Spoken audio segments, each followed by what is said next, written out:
대법원 2024년 1월 25일 선고 2020-206-472 판결 사건명 설계보상비 반환 갑 공사가 공동수급체를 구성하여 4대강 살리기 사업 관련 각 공구 공사에 입찰에 참여하였다가 낙찰자로 선정되지 못하여 설계보상비를 지급받은 회사들, 각 공동수급체의 시공사 또는 설계사로 참여한 회사들을 상대로 담합 등으로 인한 입찰 무효 사유가 있다며 설계보상비 반환을 구한 사안에서 갑 공사가 입찰을 공고한 공구의 공사에 관하여는 갑 공사와 낙찰자로 결정되지 못한 공동수급체의 구성원 회사들 사이에 설계보상비 지급에 관한 약정이 성립하였고 갑 공사가 설계보상비 지급에 관한 계약 당사자의 지위를 이전받은 공구의 공사에 관하여도 계약 당사자 지위의 이전으로 갑 공사와 낙찰자로 결정되지 못한 공동수급체의 구성원 회사들 사이에 설계보상비 지급에 관한 계약이 성립하였으므로 위 각 공동수급체의 시공사로 참여한 을 주식회사 등은 그들이 직접 담합 행위에 관여하였는지 여부와 상관없이 설계보상비 지급에 관한 계약에 기해 연대하여 갑 공사의 설계보상비를 반환할 의무를 진다고 보아야 하나 위 각 공동수급체의 설계사로 참여한 병 주식회사 등은 시공사로 참여한 을 회사 등과 달리 설계 분야의 의무 이행에 관한 책임만을 부담할 뿐인 점 등 재반 사정에 비추어 그들이 공동수급체의 구성원이라 하더라도 시공사로 참여한 을 회사 등과 연대하여 설계 보상비를 반환할 책임을 진다고 보기는 어렵다고 한 사례.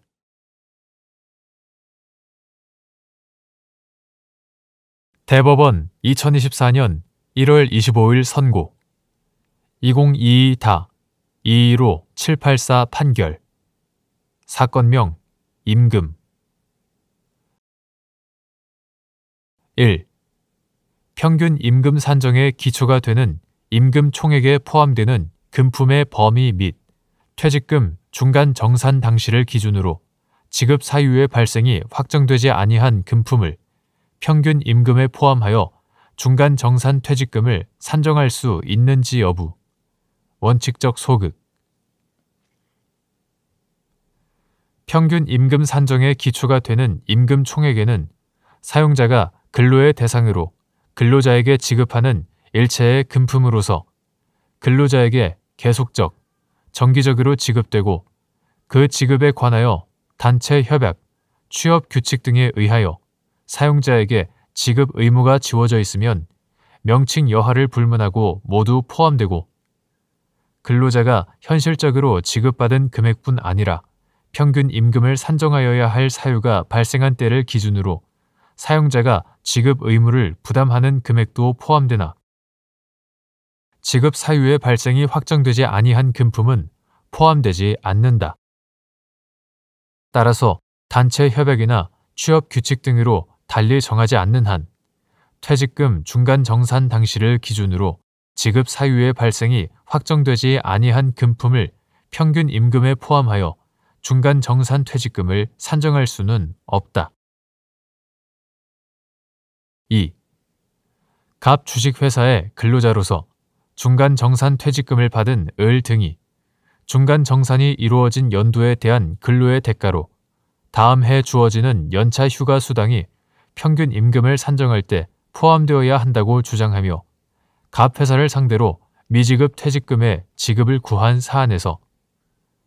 퇴직금 중간 정산 당시 발생 여부가 확정되지 않았던 연차 휴가 미사용 수당액을 중간 정산 퇴직금 산정의 기초가 되는 평균 임금에 산입한 원심 판단에 법리 오해에 잘못이 있다고 한 사례.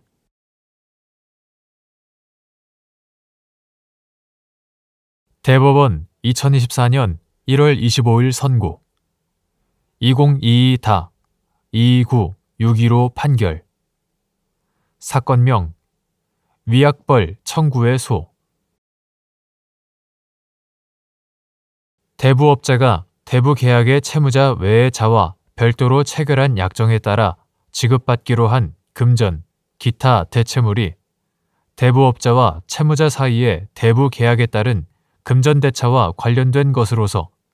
금전대차의 대가로 볼 수 있는 경우, 대부업 등의 등록 및 금융이용자 보호에 관한 법률 제8조 제2항의 이자 또는 간주이자에 해당하는지 여부. 적극. 대부업 등의 등록 및 금융이용자 보호에 관한 법률 이하 대부업법이라고 한다.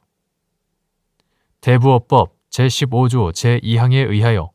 여신금융기관의 이자율에 준용되는 제8조 제2항은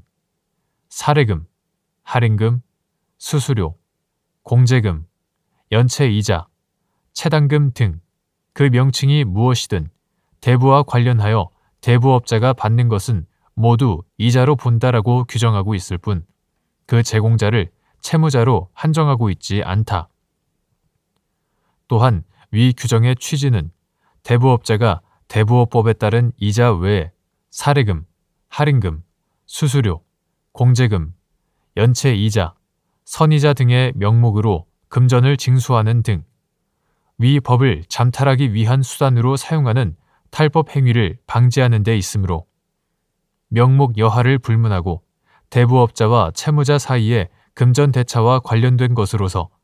금전대차의 대가로 볼 수 있는 것은 이자로 간주된다. 여기에 대부업자가 대부업법에 따라 받을 수 있는 이자를 초과하여 수취하는 행위를 엄격하게 규제할 필요가 있는 점 등을 보태어 보면 대부업자가 대부계약의 채무자 외의 자와 별도로 체결한 약정에 따라 금전, 기타 대체물을 받기로 한 경우에도 그것이 대부업자와 채무자 사이의 대부계약에 따른 금전대차와 관련된 것으로서 금전대차의 대가로 볼 수 있는 것은 대부업법 제8조 제2항의 이자 또는 간주이자에 해당한다.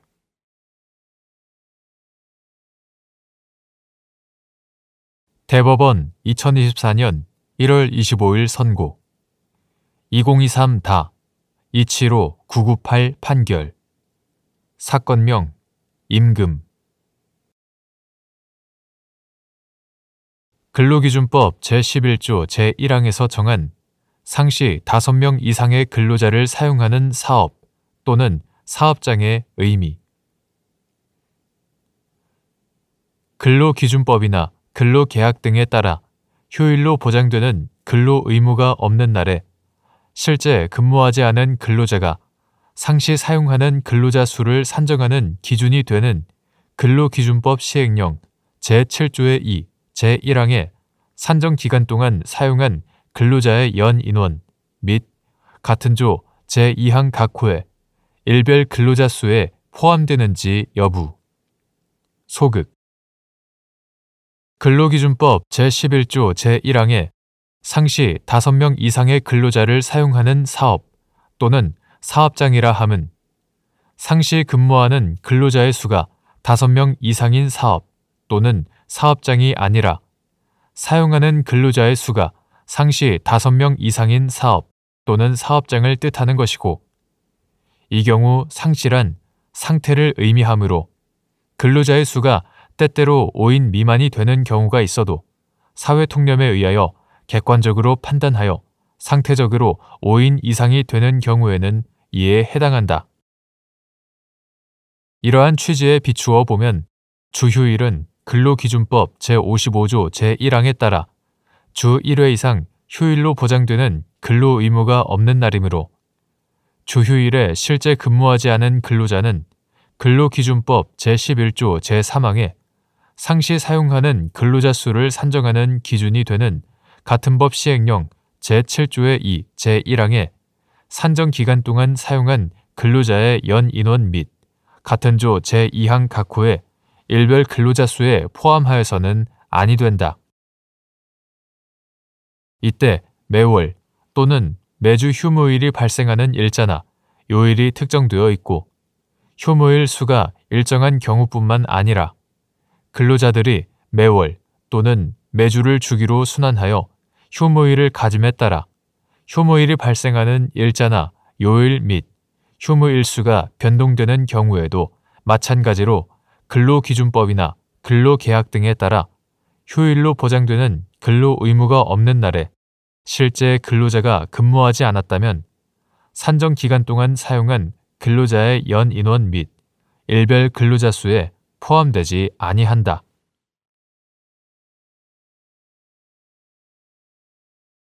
대법원 2024년 1월 25일 선고 2023-283-913 판결 사건명 보험금 1. 소액 사건에 관하여 상고 이유로 할 수 있는 대법원의 판례에 상반되는 판단을 한 때의 요건을 갖추지 않았더라도 대법원이 실체법 해석 적용의 잘못에 관하여 판단할 수 있는 경우 소액 사건에서 구체적 사건에 적용할 법령의 해석에 관한 대법원 판례가 아직 없는 상황에서 같은 법령의 해석이 쟁점으로 되어 있는 다수의 소액 사건들이 하급심에 계속되어 있을 뿐 아니라 재판부에 따라 엇갈리는 판단을 하는 사례가 나타나고 있는 경우 소액 사건이라는 이유로 대법원이 그 법령의 해석에 관하여 판단을 하지 아니한 채 사건을 종결한다면 국민 생활의 법적 안정성을 해칠 것이 우려된다. 이와 같은 특별한 사정이 있는 경우에는 소액 사건에 관하여 상고 이유로 할 수 있는 대법원의 판례에 상반되는 판단을 한 때의 요건을 갖추지 아니하였다고 하더라도 법령 해석의 통일이라는 대법원의 본질적 기능을 수행하는 차원에서 실체법 해석, 적용의 잘못에 관하여 판단할 수 있다고 보아야 한다. 2. 약관의 해석에서 작성자 불이익의 원칙 및 약관의 목적과 취지를 고려하여 공정하고 합리적으로 그리고 평균적 고객의 이해 가능성을 기준으로 객관적이고 획일적으로 해석한 결과 약관 조항이 이리적으로 해석되는 경우 작성자 불이익의 원칙이 적용되는지 여부. 소극. 약관은 신의 성실의 원칙에 따라 해당 약관의 목적과 취지를 고려하여 공정하고 합리적으로 해석하되 개별 계약 당사자가 의도한 목적이나 의사를 참작하지 않고 평균적 고객의 이해 가능성을 기준으로 객관적, 획일적으로 해석하여야 한다. 그리고 특정 약관 조항을 그 목적과 취지를 고려하여 공정하고 합리적으로 해석하기 위해서는 특별한 사정이 없는 한 그 약관 조항의 문헌이 갖는 의미뿐만 아니라 그 약관 조항이 전체적인 논리적 맥락 속에서 갖는 의미도 고려해야 한다. 위와 같은 해석을 거친 후에도 약관 조항이 객관적으로 다의적으로 해석되고 각각의 해석이 합리성이 있는 등 해당 약관의 뜻이 명확하지 않은 경우에는 고객에게 유리하게 해석하여야 한다. 반면 약관의 목적과 취지를 고려하여 공정하고 합리적으로 그리고 평균적 고객의 이해 가능성을 기준으로 객관적이고 획일적으로 해석한 결과 약관 조항이 이리적으로 해석된다면 약관 조항을 고객에게 유리하게 해석할 여지가 없다. 3. 갑이 을 주식회사와 질병입원의료비, 갱신형, 질병입원의료비 보장특약이 포함된 보험계약을 체결한 후 위 특약에 따라 보험금을 청구하였는데 을 회사가 국민건강보험법상 본인 부담 상한액을 초과하는 금액은 국민건강보험공단에서 환급 가능한 금액이라는 이유로 지급을 거부하자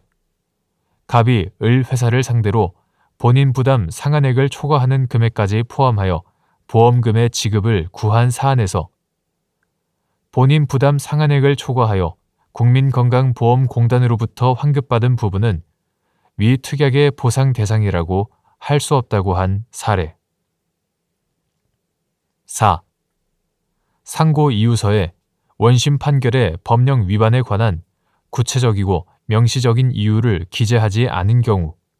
상고 이유서를 제출하지 않은 것으로 취급되는지 여부. 적극. 상고법원은 상고 이유에 따라 불복 신청의 한도 안에서 심리한다. 민사소송법 제431조. 따라서 상고 이유서에는 상고 이유를 특정하여 원심 판결에 어떤 점이 법령에 어떻게 위반되었는지를 구체적이고도 명시적인 이유로 기재하여야 하고, 상고인이 제출한 상고 이유서에 위와 같은 구체적이고도 명시적인 이유를 기재하지 않은 때에는 상고 이유서를 제출하지 않은 것으로 취급할 수밖에 없다.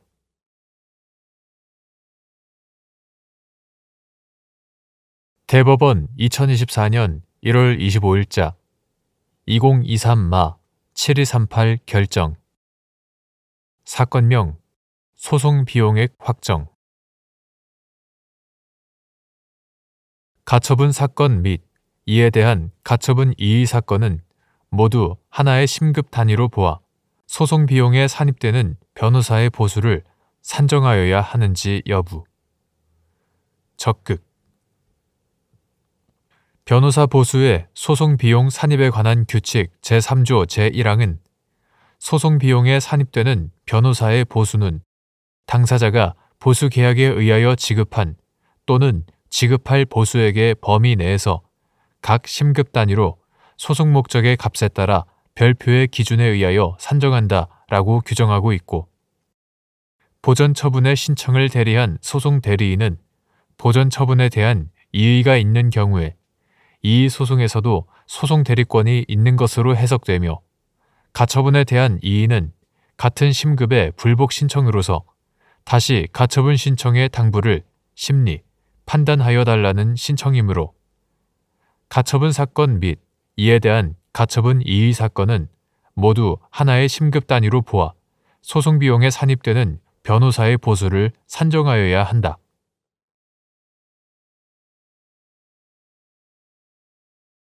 대법원 2024년 1월 25일 선고 2020-2-548-69 판결. 사건명 요양급여 불승인 처분 취소 청구. 1. 산업재해 보상보험법에서 말하는 근로자의 의미. 근로기준법상 근로자. 근로기준법상 근로자에 해당하는지 판단하는 기준 및 이때 종속적인 관계가 있는지 판단하는 방법. 산업재해 보상보험법에서 말하는 근로자란 근로기준법상 근로자를 의미한다. 제5조 제2호 본문. 근로기준법상의 근로자에 해당하는지는 계약의 형식보다 근로제공관계의 실질이 사업 또는 사업장에 임금을 목적으로 종속적인 관계에서 사용자에게 근로를 제공하였는지에 따라 판단해야 한다. 여기에서 말하는 종속적인 관계가 있는지는 업무 내용을 사용자가 정하고 취업규칙 또는 복무, 인사, 복무 규정 등의 적용을 받으며 업무 수행 과정에서 사용자가 상당한 지휘, 감독을 하는지, 사용자가 근무 시간과 근무 장소를 지정하고 근로자가 이에 구속을 받는지, 노무 제공자가 스스로 비품, 원자재나 작업 도구 등을 소유하거나 제3자를 고용하여 업무를 대행하게 하는 등 독립하여 자신의 계산으로 사업을 영위할 수 있는지, 노무 제공을 통한 이윤의 창출과 손실의 초래 등 위험을 스스로 안고 있는지와 보수의 성격이 근로 자체의 대가적 성격인지, 기본급이나 고정급이 정하여졌는지 및 근로소득세의 원천 징수 여부 등 보수에 관한 사항, 근로제공관계의 계속성과 사용자에 대한 전속성의 유무와 정도, 사회보장제도에 관한 법령에서 근로자로서 지위를 인정받는지 등의 경제적, 사회적 여러 조건을 종합하여 판단해야 한다. 다만 사용자가 정한 취업규칙 또는 복무, 인사, 복무 규정 등이 적용되는지, 기본급이나 고정급이 정하여졌는지, 근로소득세를 원천 징수하였는지, 사회보장제도에 관하여 근로자로 인정받는지 등의 사정은 사용자가 경제적으로 우월한 지위를 이용하여 임의로 정할 여지가 크다는 점에서 그러한 점들이 인정되지 않는다는 것만으로 근로자가 아니라고 쉽게 단정해서는 안 된다. 2. 갑이 을 주식회사와 8톤 화물자동차를 지입하는 내용의 화물자동차 위수탁관리 운영 계약을 체결하고 을 회사가 병 주식회사로부터 위탁받은 문서 파쇄 및 운송 업무를 수행하던 중 파쇄기에 손이 빨려 들어가는 사고를 당하여 근로복지공단에 요양급여를 신청하였으나 갑이 임금을 목적으로 사용, 종속적인 관계에서 병회사에 노무를 제공하는 근로자로 볼 수 없다는 이유로 근로복지공단이 요양불승인 처분을 한 사안에서 갑이 지입차주로서 차량을 실질적으로 소유하고 있고 그 유지, 관리를 위한 비용도 일부 부담하였더라도 임금을 목적으로 종속적인 관계에서 병회사에 근로를 제공하는 산업재해 보상보험법상 근로자에 해당한다고 한 사례.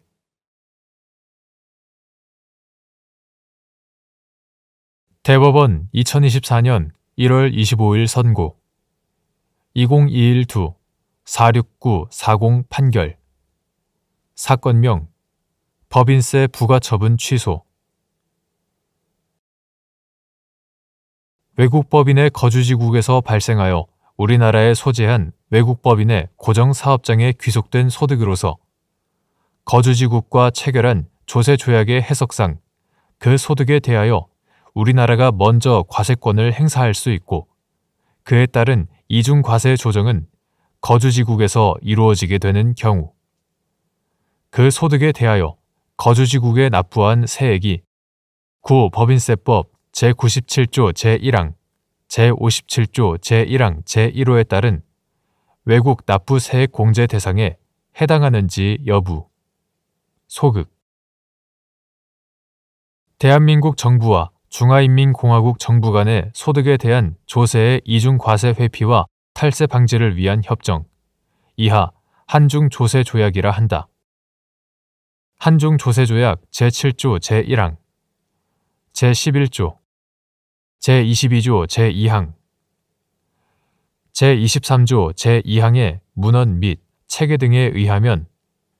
외국 법인의 거주지국인 중국에서 발생하여 우리나라 소재 고정사업장에 귀속된 소득에 대하여는 우리나라가 먼저 과세권을 행사할 수 있고 이중과세의 조정은 그 후에 거주지국인 중국이 외국 법인에 대한 과세를 하면서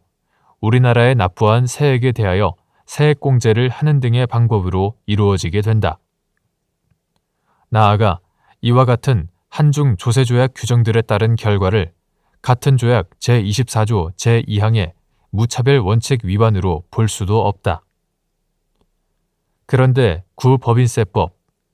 2015년 12월 15일 법률 제1355호로 개정되기 전의 것 이와 같다. 구 법인세법 제97조 제1항에서 같은 법 제57조 제1항을 준용하는 취지는 기본적으로 국내 사업장이 있는 외국 법인에도 내국 법인과 동일하게 제3국에서 납부한 세액에 대하여 외국 납부 세액 공제 등을 허용함에 있는 바 이러한 취지와 관련 규정들의 문헌 및 체계 등에 비추어 보면 외국 법인의 거주지국에서 발생하여 우리나라에 소재한 위 외국 법인의 고정사업장에 귀속된 소득으로서 거주지국과 체결한 조세조약의 해석상 그 소득에 대하여 우리나라가 먼저 과세권을 행사할 수 있고 그에 따른 이중과세 조정은 거주지국에서 이루어지게 되는 경우에는 그 소득에 대하여 거주지국에 납부한 세액이 있더라도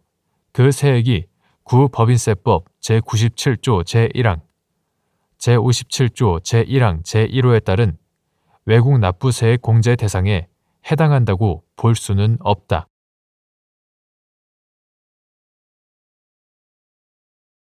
대법원 2024년 1월 25일 선고 2020도 10330 판결 사건명 사기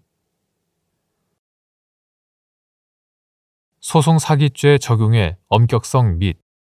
소송사기를 유죄로 인정할 수 있는 경우 소송 당사자들이 조정 절차를 통해 원만한 타협점을 찾는 과정에서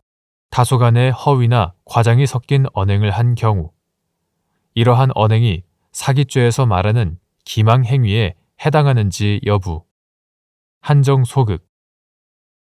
조정에 따른 이행 의무를 부담하는 피고가 조정 성립 이후 청구 원인에 관한 주된 조정 채무를 제때 이행하지 않았다는 사정만으로